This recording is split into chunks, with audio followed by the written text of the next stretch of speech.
Buka bersama itu tidak dilarang sama sekali, tidak dilarang. Hanya saja dibatasi. Jangan sampai karena buka bersama kita tidak sholat isya dan tidak sholat tarawih.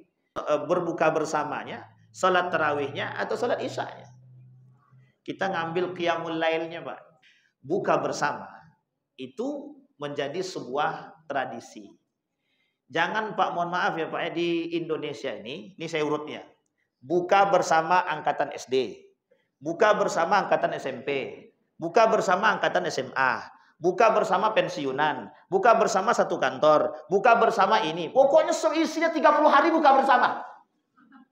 Nah, ini masalah nih Pak, kalau 30 hari kerjanya buka bersama, terus kapan kita buka bersama orang tua, keluarga dan lain sebagainya. Nah, ini masalah nih Pak. Kok bawaannya kok buka bersama terus gitu. Apakah ada kesalahan? Apakah dilarang dalam agama berbuka bersama? Tidak Pak, tidak dilarang. Yang dilarang di dalam agama itu berlebihan. Ingat Bapak Ibu, boleh berbuka bersama silakan. Tapi ingat, perhatikan baik-baik. Satu hal yang harus kita perhatikan. Takdirnya lebih banyak daripada tidak.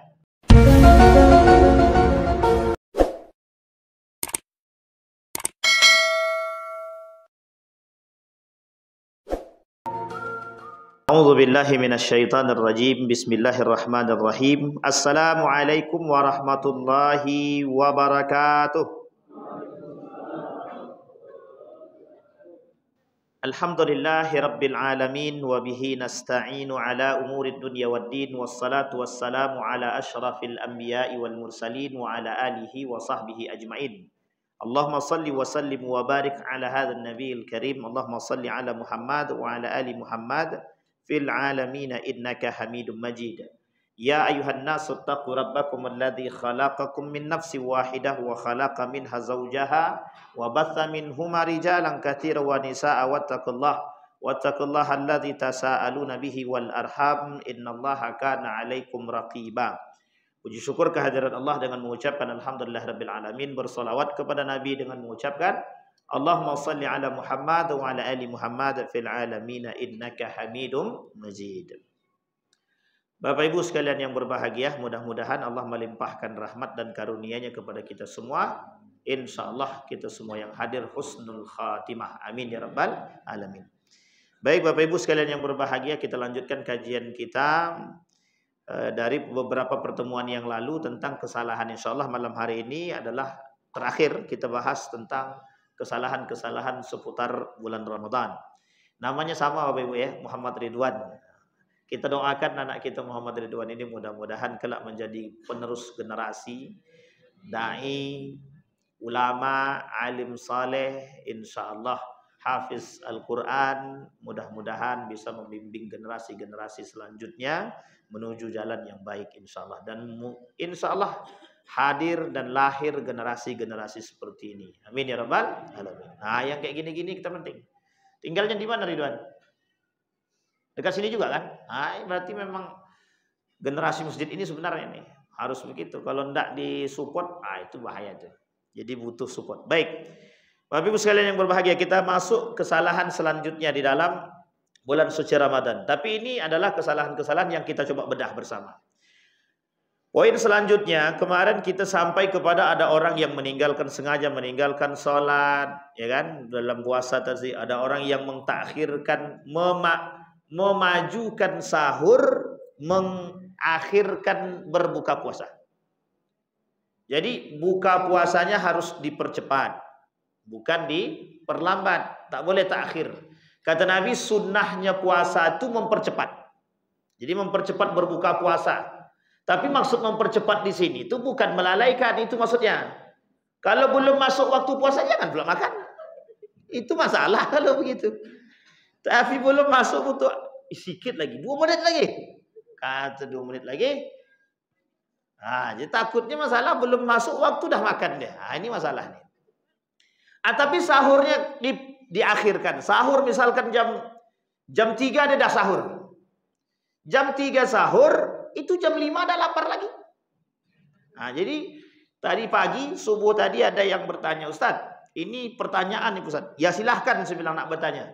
Bagaimana caranya Ustaz? Saya nih kalau makan itu banyak minta ampun Ustaz. Makan tuh banyak Ustaz. Pokoknya kalau satu piring tuh ukur makan kenyang banget lah kata gitu. Jadi Ustaz pertanyaannya, bagaimana caranya makan sahur saya banyak, itu jam 5 atau jam 6 saya udah lapar balik kata dia. La ilaha illallah, itu enggak niat puasa. Nah, itu bukan begitu. Jadi sebisa mungkin kata Nabi sunnah Bapak Ibu. Jadi gini. Ini sunnah yang hilang biasanya di antara para umat muslim itu begini. Kata Nabi, orang, kata para ulama, kata Nabi, kata sahabat, yang ini dilakukan oleh para sahabat dalam tradisinya begitu. Jadi Bapak Ibu, kenapa imsak itu ada? Ini sejarah nih, imsak itu ada tuh harus paham kita sejarahnya. Karena tidak ada, pasti ada sebab imsak nih. Jadi Bapak Ibu, terjadi perbedaan pendapat antara mazhab Syafi'i. Saya tak berbicara Syafi'i ya, tapi saya berbicara mazhab Syafi'i, mazhab Hambali, Hanafi dan Maliki.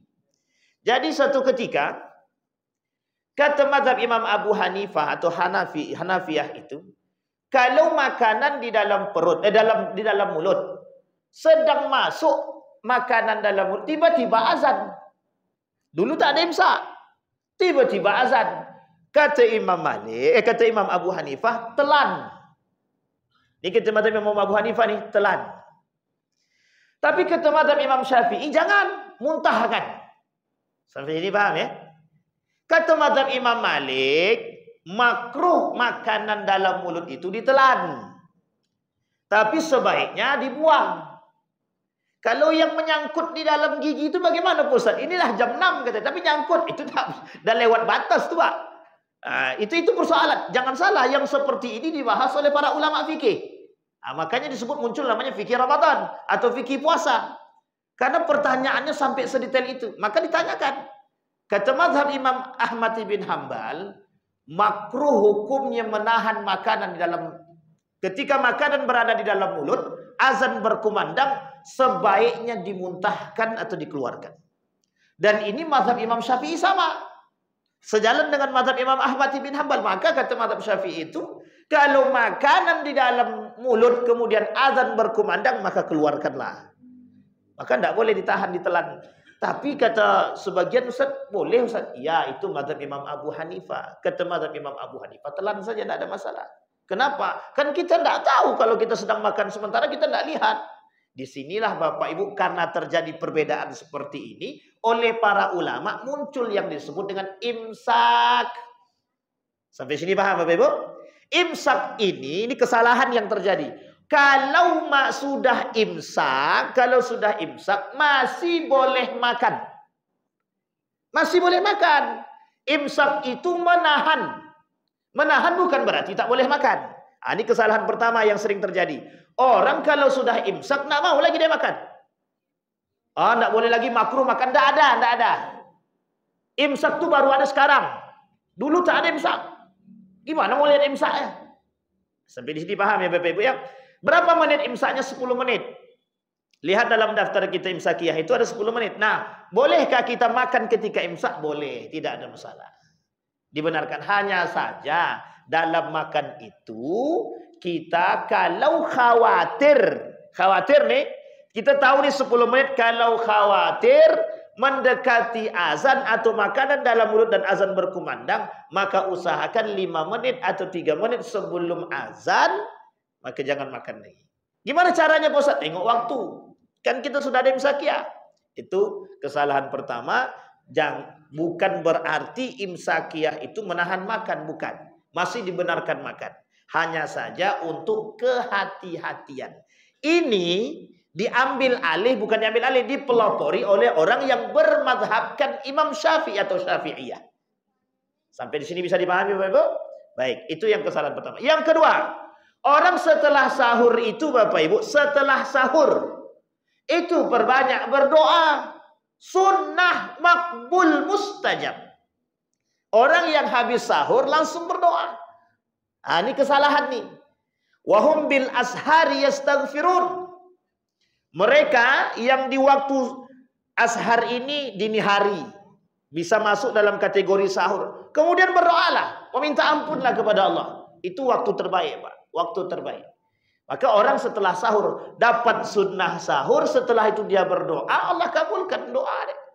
Yang menjadi masalah jangan salah paham. Karena kita banyak meninggalkan sunnah Nabi itu ya di waktu-waktu sahur itu. Nah, ini yang terakhir yang kita bahas di pertemuan sebelumnya. Maka sunnahnya apa? Sunnahnya adalah mentakhirkan sahur, bersegeralah dalam berbuka. Kemarin sudah kita bahas, doanya sudah kita bahas. Bismillahirrahmanirrahim, makan sedikit baru kemudian berdoa. Dhahabaz zama wabtallatil uruq wa thabatal ajru insyaallah. Tapi Ustaz kami cuma hafal Allahumma laka sumtu wa bika amantu ala rizqika aftartu bi rahmatika ya arhamar rahimin. Kata para ulama, silakan, tidak ada masalah karena ini doa. Karena ini doa. Sekalipun hadisnya palsu, tapi dalam doa itu boleh saja. Nah, baik Bapak Ibu itu. Lanjut. Pensyariatan waktu imsak sudah. Tidak ada namanya waktu imsak syariat itu tidak ada. Disyariatkan imsak itu tidak ada. Wajib pokoknya harus mematuhi imsak. tidak perlu. Kulu washrabu hatta yatabayyana lakumul khaytul abyad minal khaytil aswad minal fajr. Jadi tandanya apa? Tandanya azan subuh. Azan subuh. Maka kalau sudah azan berhentilah. Berhenti. Kalau masih dalam perut, dalam mulut, keluarkan. Tapi Ustaz, mohon maaf Ustaz, saya tak sengaja tertelan Ustaz. Ini gimana Ustaz? Kalau tak sengaja tertelan. Sekarang Bapak Ibu tinggal pilih saja mau pakai mazhab mana. Kan begitu. Kalau tertelatnya sudah azan mau selesai, itu jelas batalnya Pak. Azan dah mau selesai, itu bukan tertelat, memang sengaja makan. Kalau azannya Allahu Akbar, itu baru nampak azannya. Inilah la ilaha illallah. Dia masih mengunyah dalam perut, dalam mulut lah. Itu muskalah. Baik. Selanjutnya Bapak Ibu. Oke. Kegiatan, mohon maaf, jangan tersinggung. Ini agak sedikit dilakukan oleh para ulama, kurang tepat kata para ulama. Memperbanyak kegiatan berbuka bersama.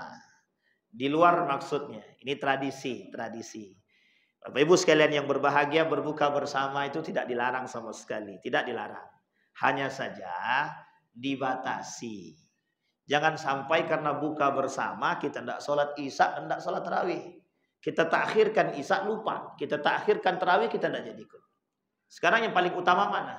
Sholat tarawihnya atau sholat imam? Mana yang paling penting utama? Berbuka bersamanya, sholat tarawihnya atau sholat isyanya? Kita ngambil qiyamul lailnya Pak. Qiyaman qama ramadhana imanan wa ihtisaban ghufira lahu ma taqaddama min dzanbi. Buka bersama itu menjadi sebuah tradisi. Jangan Pak, mohon maaf ya Pak ya, di Indonesia ini saya urutnya. Buka bersama angkatan SD, buka bersama angkatan SMP, buka bersama angkatan SMA, buka bersama pensiunan, buka bersama satu kantor, buka bersama ini. Pokoknya isinya 30 hari buka bersama. Nah, ini masalah nih Pak. Kalau 30 hari kerjanya buka bersama, terus kapan kita buka bersama orang tua, keluarga dan lain sebagainya? Nah, ini masalah nih Pak. Kok bawaannya buka bersama terus gitu. Apakah ada kesalahan? Apakah dilarang dalam agama berbuka bersama? Tidak Pak, tidak dilarang. Yang dilarang di dalam agama itu berlebihan, al-ghulufi. Yang dilarang oleh agama berlebihan. Ingat Bapak Ibu, boleh berbuka bersama silakan, tapi ingat, perhatikan baik-baik. Satu hal yang harus kita perhatikan, tabdzirnya lebih banyak daripada tidak. Orang buka bersama, makanan yang berserakan coba perhatikan. Perhatikan betul Pak, kalau mau makan bersama bagaimanapun modelnya, perhatikan betul, itu banyak sekali orang-orang yang tabdzir, mubadzir. Kata setan, ikhwanas syayatin. Innal mubadzirina kanu min ikhwanas syayatin. Itu orang-orang yang mubadzir, kata Allah, kawan-kawan daripada setan. Tapi kan setan dibelenggu pas dianya setan gimana? Sampai sini paham ya Bapak Ibu ya? Jadi tabdzir itu, jadi kita berbuka bersama, makan bersama, tapi justru menghadirkan atau mendatangkan perbuatan yang tidak disukai oleh Allah Subhanahu wa Ta'ala. Bapak Ibu sekalian yang berbahagia, perhatikan. Perhatikan baik-baik kata Said Hawa. Persoalan tabdzir, mubadzir ini, itu persoalan yang dibenci oleh Allah. Orang yang mubadzir dalam makanannya, itu orang yang termasuk atau terindikasi merusak syahadat dia. Kenapa? Karena bagian daripada orang yang tidak bersyukur akan nikmatnya Allah. Nah, makanya Bapak Ibu hati-hati. Maka kita sudah pernah sampaikan di sini. Orang puasa itu dia melawan hawa nafsu dia. Kenapa kok saya katakan melawan hawa nafsu? Ada unsur tamaknya, ada unsur rakusnya, ada unsur ittiba'ul hawanya, mengikuti hawa nafsunya, semua ingin dibeli. Kita akan lihat tradisi itu di akhir 10 malam terakhir. Kita lihat lebih banyak ke masjid atau ke mall. Kan gitu. Diskon besar-besaran semua datang ke sana. Nah, 50% Pak Ustaz. Oh iya, itu masalah tuh. Baik. Kesalahan yang terakhir. Kesalahan yang terakhir ini nanti kita akan sambung di pertemuan selanjutnya. Kita masuk pada fokusnya. Membayar zakat fitrah dengan uang. Nah, saya akan jelaskan sedikit, tapi insya Allah di pertemuan yang selanjutnya kalau kita ketemu lagi, kita akan bahas khusus fikih zakat. Jadi Bapak Ibu yang ingin bertanya tentang zakat di pertemuan selanjutnya silahkan. Ini persoalan zakat fitrah kita sambung di pertemuan. Tapi kita ulas sedikit. Bapak Ibu sekalian yang berbahagia. Apa hukumnya membayar zakat fitrah dengan uang? Nah, ini persoalan memang. Dan ini Bapak Ibu ikhtilaf ulama. Ini ikhtilaf. Terjadinya perbedaan pendapat di kalangan para ulama. Saya kasih tahu singkatnya begini. Madhab Imam Syafi'i atau Syafi'iyah itu tidak membenarkan membayar zakat fitrah dengan uang. Karena tolak ukurnya adalah tolak ukur makanan pokok. Yang menjadi ilatnya, yang menjadi kesamaannya, kesetaraannya adalah makanan pokok. Makanan pokok zaman dulu gandum. Kalau sekarang makan pokoknya apa? Roti. Kalau di Eropa maksud saya. Kalau di sini beras. Beras yang sesuai dengan apa yang kita makan.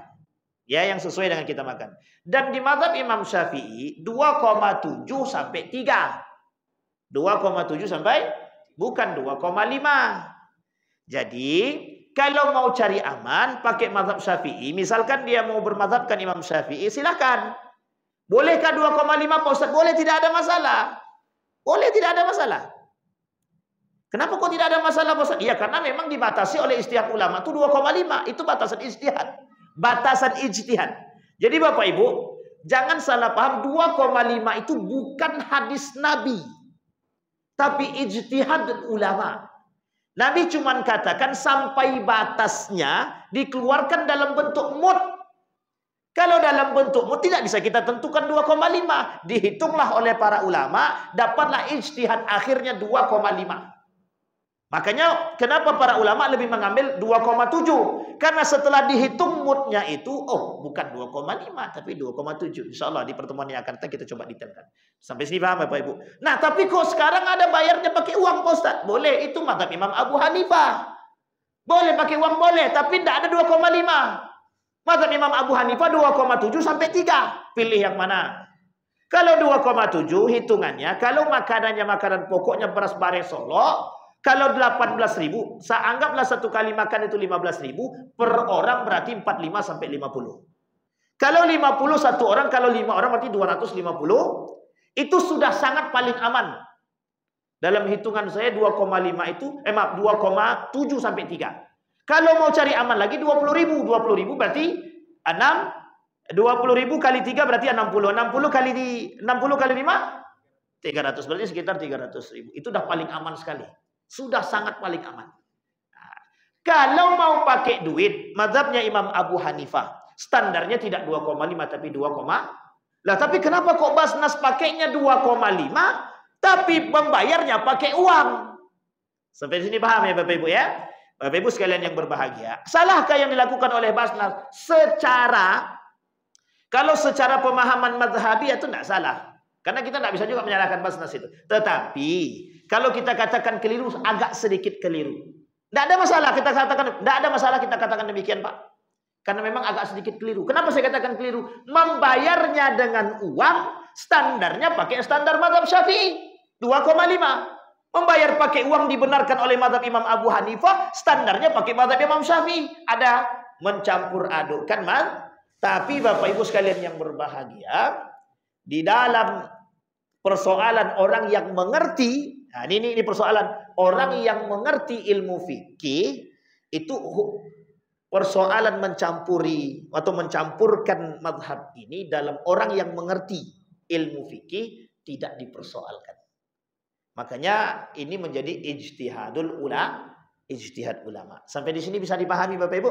Insya Allah Bapak Ibu di pertemuan yang akan datang kita akan coba uraikan persoalan zakat ini. Mudah-mudahan ada bermanfaat bagi kita semua. Mudah-mudahan bisa diambil pelajaran. Insya Allah kita ketemu lagi di pertemuan yang akan datang. Kita khususkan persoalan seputar zakat fitrah. Begitu juga zakat mal. Mudah-mudahan bermanfaat. Fa'tabiru ya ulil absar la'allakum tuflihun. Assalamualaikum warahmatullahi wabarakatuh.